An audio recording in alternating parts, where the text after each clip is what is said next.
The David Webb Show on SiriusXM Patriot.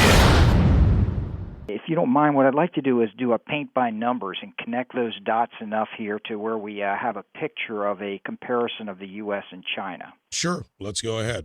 Okay, so if you look at the U.S., about 317 million people. China has about 4.5 times that many at about 1.35 billion. The literacy rate between the two, interestingly, the U.S. literacy rate, able to read and write at a 15-year-old level, is about 99% in the U.S.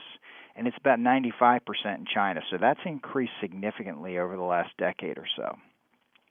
Arable land is a huge problem in China, and while the U.S. has about 16.5% of its land as arable land, China is at 11%, but remember they have over 4 times the population.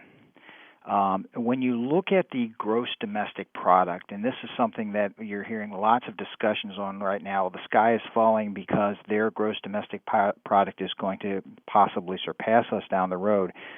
Remember first, they have over 4 times as many people. But what's really important is to look at the GDP per capita. And when you do that, you realize that we went from, in 2010, the U.S. went from $50,100 per person to 2012, $51,700.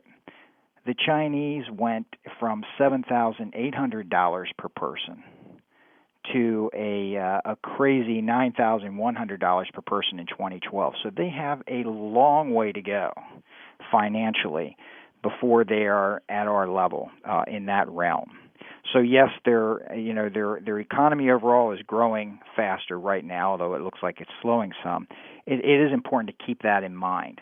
Now, our real growth in 2012, for example, I think was about 2.8%, where theirs was up at 7.7%, but you're seeing that starting to slow. Additionally, our life expectancy is about 4 years, both male and female, longer than theirs is. So we have a lot of things that are still going exceptionally well for the U.S.